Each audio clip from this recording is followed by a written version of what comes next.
from Arkansas. I ask consent to end the quorum call. Without objection.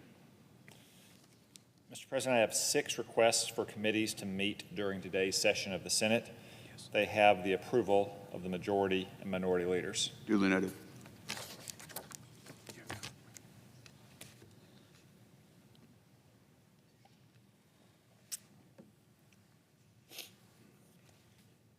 Mr. President. Senator from Arkansas. Here we go again. In just a little over 24 hours, federal funding will run out and the government will shut down. Let me state for the record that my Republican colleagues and I are ready to get on with matters and ready to fund the government for the rest of this year. And we all know that the faster we move it over the finish line, the faster our federal government can get to work on behalf of the American people and implement the agenda that the American people elected us to get done. But after our Democratic friends had a nice long lunch on Capitol Hill yesterday, Senator Schumer took to the floor to announce that their caucus will not support funding the government because, as he put it, Republicans chose a partisan path. But here's what Senator Schumer is really saying. Democrats would rather shut down the government than pass the funding bill just to shift blame to Republicans for our current funding predicament. Democrats are going to shut down the government to protect the government. In the next 24 hours even, Democrats are planning to use the very same filibuster that they have opposed and tried to abolish to shut down the government. In the last administration, former Vice President Kamala Harris said that Joe Biden and the Democrats are, quote, kind of done with those archaic Senate rules, end quote. But here they are using those archaic Senate rules to shut down the government. There's nothing that could explain such a drastic change of heart among my Democratic colleagues other than rank hypocrisy. Democrats are quick to criticize Republican efforts to eliminate waste, fraud, and abuse in our bureaucracies on behalf of hardworking American taxpayers. Yet in the same breath, Democrats are fighting to withhold the paychecks of air traffic controllers, our troops, federal custodial staff. They can't be serious. The level of hypocrisy displayed by the minority leader and my Democratic colleagues is appalling to the office they hold and the constituents they serve. A government shutdown, of course, doesn't just affect the federal workforce. For instance, food inspectors would be forced to stop their work, interrupting our food supply chains. It's as if the Democrats are trying to finish Joe Biden's job of driving up prices at the grocery store. So let me remind everyone of why we are on the verge of a government shutdown. Just a few months ago, Senator Schumer and my Democratic colleagues held the majority here. During that time, Republicans joined with Democrats to vote 11 out of 12 government funding bills from committee. 11 out of 12. 6 of them were unanimous. The other 5 passed with overwhelming bipartisan support. That would seem to be a great accomplishment in a too often divided Washington. 11 out of 12 bills, 6 unanimous, 5 with overwhelming bipartisan support. But even though we had all those spending bills ready to go last summer on a bipartisan basis, then Majority Leader Schumer failed to bring a single bill to the floor from August through the end of last year. Not a single bill. Even though, yet let me say it again, 11 out of 12 passed out of committee, 6 were unanimous, and the other 5 were overwhelmingly bipartisan. Not a single one.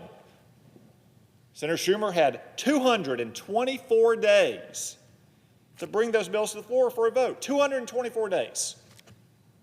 What did we do instead? He chose to prioritize election year stunts, trying to distract voters from Joe Biden's disastrous border crisis. He had a vote on mandating government-funded fertility treatments for biological men. More important than funding the government.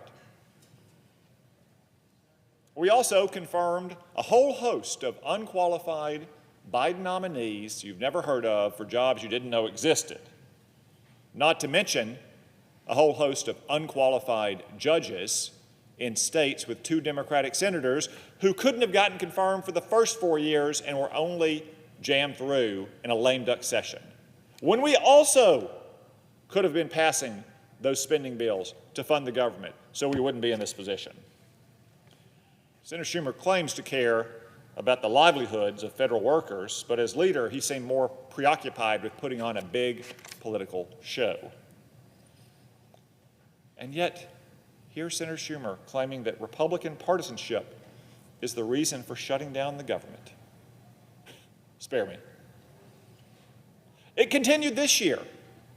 Since Republicans took over, he blocked negotiations that would have made this funding bill a bipartisan effort from the start. Senator Collins, the chair of the Senate Appropriations Committee, and Congressman Cole, the chair of the House Appropriations Committee, made multiple offers to their Democratic counterparts to negotiate on a bipartisan basis government funding bills just like we did last summer. But no, Senator Schumer blocked it time and time again until just a few days ago. Yet now, supposedly, the clock has run out.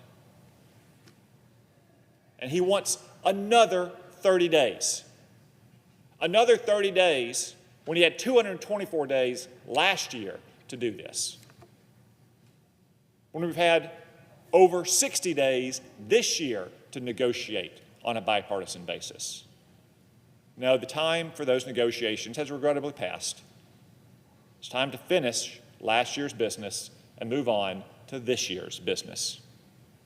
And Democrats have one last chance to join Republicans and support a simple year-long funding bill.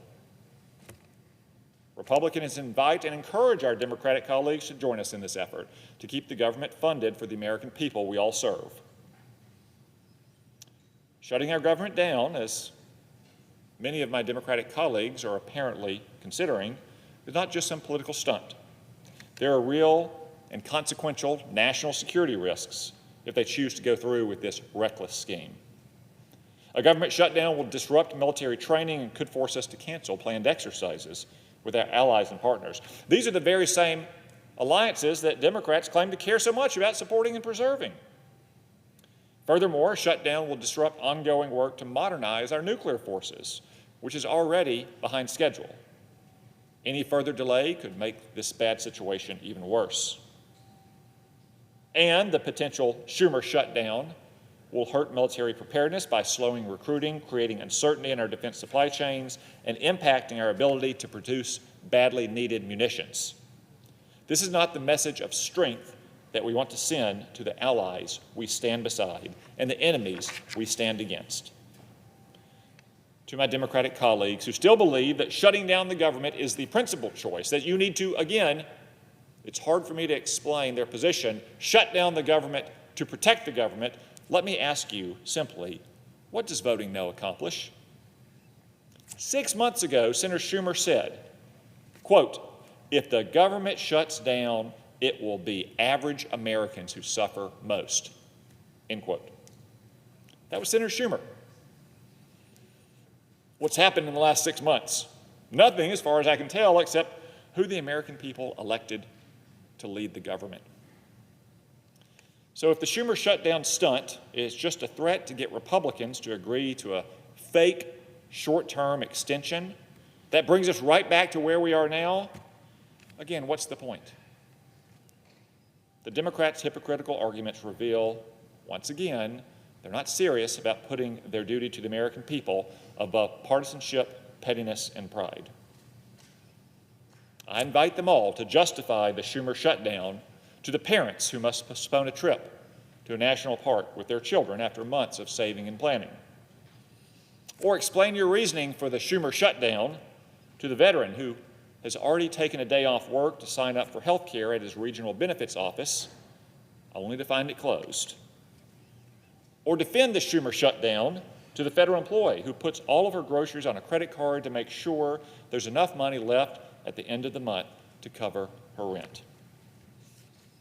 My friends, we have two choices before us, and they're quite simple.